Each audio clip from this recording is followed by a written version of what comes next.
The learners রুমে শিক্ষার্থীদের স্বাগতম। আশা করি তোমরা সবাই ভালো আছো। আজকে আমি আলোচনা করতে যাচ্ছি নবম দশম শ্রেণীর সাধারণ গণিতের চতুর্থ অধ্যায় 12 নম্বরে আমাদের করতে বলছে a to the power p plus q divided by a to the power twice r into a to the power q plus r divided by a to the power twice p into a to the power r plus p divided by a to the power twice q equal to 1 সেটা আমাদের প্রমাণ করতে বলছে। তাহলে left hand side দিয়ে আমরা লিখতে পারি a to the power p plus q divided by a to the power twice r into a to the power q plus r divided by a to the power twice p into a to the power r plus p divided by a to the power twice q। তাহলে আমরা যে এই ভাগ আকারে যেহেতু আছে a to the power m divided by a to the power n এর সূত্র অনুযায়ী a to the power m minus n যেটা লিখি এখানেও তাই a to the power p plus q minus twice r লিখতে পারি। এটাকে আমরা চাইলে a to the power q plus r minus twice p লিখতে পারি সেম সূত্র অনুযায়ী। এটাকে চাইলে আমরা a to the power r plus p minus twice q লিখতে পারি। তাহলে ইকুয়াল টু দিয়ে আমরা লিখতে পারি a to the power এগুলো যেহেতু প্রত্যেকটা গুণাকার আছে তাহলে আমরা পাওয়ারগুলো যোগ করে দিলে হয়ে যাবে। যে সূত্রটা আসলে আমরা প্রয়োগ করি a to the power m dot a to the power n equal to a to the power m plus n। এই সূত্র অনুযায়ী এটাকে আমরা লিখতে পারি p plus q minus twice r plus সবগুলো যোগ আকারে লিখে দিব q plus r minus twice p plus r plus p minus twice q equal to দিয়ে আমরা লিখতে পারি p এই জায়গায় একটা আছে যোগ অবস্থায়, এই জায়গায় আরেকটা আছে তাহলে twice p লিখতে পারি। q এই জায়গায় যোগ অবস্থায় একটা আছে, এখানে আরেকটা আছে তাহলে twice q লিখতে পারি। আর এই জায়গায় যোগ অবস্থায় একটা, এখানে একটা, তাহলে আমরা twice r লিখতে পারি। এরপর এখানে মাইনাস twice r আছে, এখানে মাইনাস twice p আছে, এখানে মাইনাস twice q আছে। তাহলে twice p প্লাস অবস্থায় আছে, এখানে এখানে twice p মাইনাস অবস্থায় আছে, এখানে twice q প্লাস অবস্থায় আছে, twice q মাইনাস অবস্থায় আছে, twice r প্লাস অবস্থায়, মাইনাস অবস্থায়। যেহেতু যোগ বিয়োগ অবস্থায় কাটাকাটি হয়েছে তাহলে পাওয়ারের মানটা 0 হয়ে যাবে। তাহলে কোনো কিছুর পাওয়ার আমরা আরেকটা সূত্র জানি a to the power 0 equal to 1 আমরা লিখতে পারি যখন a does not equal to 0। তাহলে এটা সরাসরি সূত্রটাই দিছে, তাহলে এটা সমান আমরা 1 লিখে ফেলতে পারি সমান রাইট হ্যান্ড সাইড। সুতরাং দিয়ে আমরা লিখতে পারি a to the power p plus q divided by a to the power twice r into a to the power q plus r divided by a to the power twice p into a to the power r plus p divided by a to the power twice q equal to 1 proved। 13 নম্বরে আমাদের বলছে x to the power a divided by x to the power b whole to the power 1 divided by ab, x to the power b divided by x to the power c whole to the power 1 divided by bc dot x to the power c divided by x to the power a whole to the power 1 divided by ca equal to 1 আমাদের প্রমাণ করে দেখাতে হবে। তাইলে left hand side দিয়ে আমরা লিখতে পারি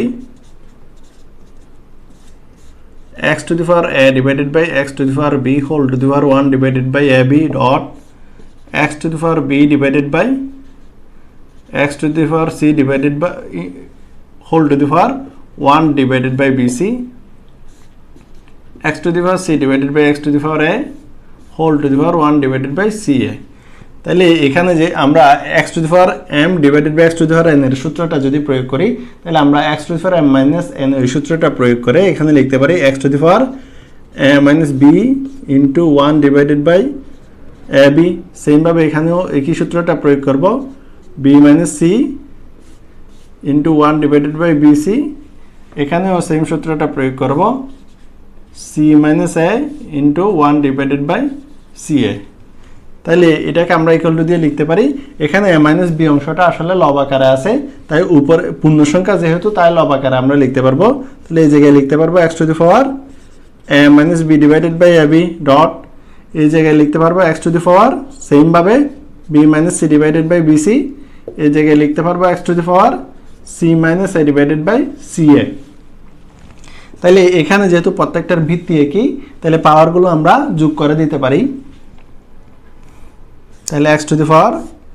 a minus b divided by ab plus b minus c divided by bc plus c minus a divided by ca equal to দিয়ে আমরা লিখতে পারি x টু দি পাওয়ার এখানে ab এখানে bc এখানে ca সেখান থেকে লসাগু হিসেবে আমরা লিখতে পারি a b c তাহলে a b c K a b দিয়ে যদি ভাগ করি আমরা c পাবো তাহলে এই জায়গায় আমরা c এর সাথে a minus b গুণ আকারে লিখতে পারবো যেহেতু লব a minus b আছে তাহলে প্লাসটা বসাই দিলাম a b c K b c দিয়ে ভাগ করলে আমরা a পাবো এর সাথে b minus c টা গুণ হবে সেটা বসাই দিলাম প্লাসটা বসালাম a b c K c দিয়ে ভাগ করলে আমরা পাবো b b এর সাথে c minus a গুণ হবে সেটা বসাই দিলাম ইকুয়াল টু দিয়ে আমরা লিখতে পারি x to the power a b c লসাগু হিসেবে ছিল এখানে c এর সাথে যদি a গুণ করে আমরা পাবো ca মাইনাস b এর সাথে যদি c গুণ করে আমরা পাবো bc তারপর প্লাস দিয়ে লিখতে পারি a এর সাথে b গুণ করলে আমরা পাবো ab এর সাথে মাইনাস c গুণ করলে আমরা পাবো ac প্লাস যেমন আছে তেমন বসাই দিলাম b এর সাথে c গুণ করলে আমরা পাবো bc মাইনাস b এর সাথে a গুণ করলে আমরা পাবো ab তাইলে এখানে প্লাস অবস্থায় c আছে এখানে মাইনাস অবস্থায় ac বা ca আছে মাইনাস অবস্থায় bc আছে প্লাস অবস্থায় bc আছে প্লাস অবস্থায় ab আছে মাইনাস অবস্থায় ab আছে তাহলে এটা ইকুয়াল টু দিয়ে আমরা লিখতে পারি উপরে যেহেতু প্লাস মাইনাস আকারে কাটাকাটি হয়েছে তার মানে ভ্যালুটা 0 হয়ে যাবে নিচে আছে a b c তাহলে x to the power 0 divided by something উপরে 0 থেকে নিচে যদি যে কোনো সংখ্যা আমরা দিই 5 10 যাই দিই না কেন ভ্যালুটা 0 হয়ে যাবে তবে উপরে যদি কোনো একটা সংখ্যা থাকে 1 2 3 এরকম কোনো একটা সংখ্যা থাকে নিচে যদি 0 থাকে এটাকে আমরা কখনো 0 লিখতে পারবো না এটাও আরেকটা অসংজ্ঞায়িত আকার হয়ে যাবে তাইলে উপরে 0 থাকলে আমরা ভ্যালুটা অবশ্যই 0 দিতে পারবো তাহলে এই জায়গায় যেহেতু উপরে 0 তাহলে আমরা এই জায়গায় 0 দিতে পারবো আর x to the power 0 equal to আমরা 1 লিখতে পারবো কারণ আমরা সূত্র জানি a two the power 0 equal to 1 যেখানে a does not equal to 0 তাহলে x to the power 0 equal to আমরা 1 লিখতে পারি এটাই হচ্ছে রাইট হ্যান্ড সাইড সুতরাং left hand side equal to right hand side হবে প্রুভড শিক্ষার্থীরা অবশ্যই যেটা প্রমাণ করতে বলছে সেই লাইনটা লিখে প্রুফটা লিখবে এই অবস্থায় প্রুফটা লিখে ফেলবে না 14 নম্বরে আমাদের প্রমাণ করতে বলছে x to the power a divided by x to the power b whole to the power a plus b dot x to the power b divided by x to the power c whole to the power b plus c dot x to the power c divided by x to the power a whole to the power c plus a equal to 1 তাহলে left hand side দিয়ে আমরা লিখতে পারি x to the power a divided by x to the power b whole to the power a plus b dot x to the power b divided by x to the power c whole to the power b plus c dot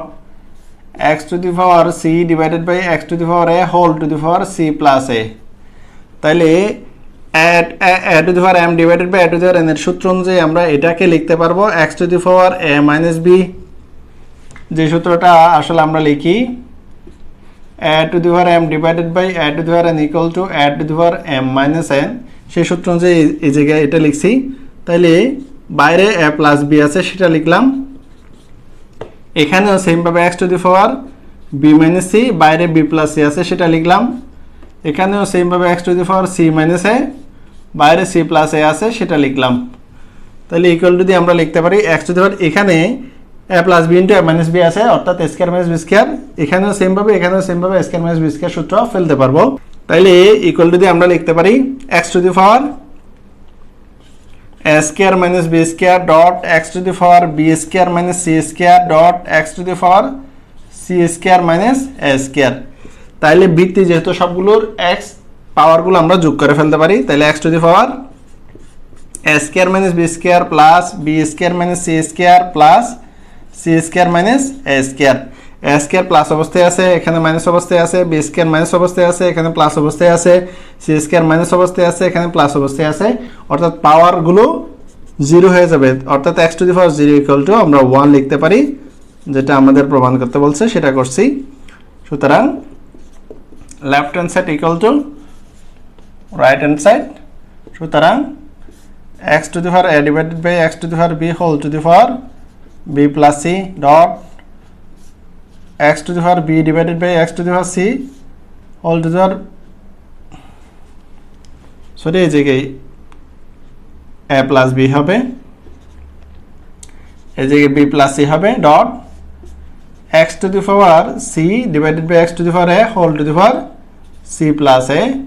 equal to 1 proved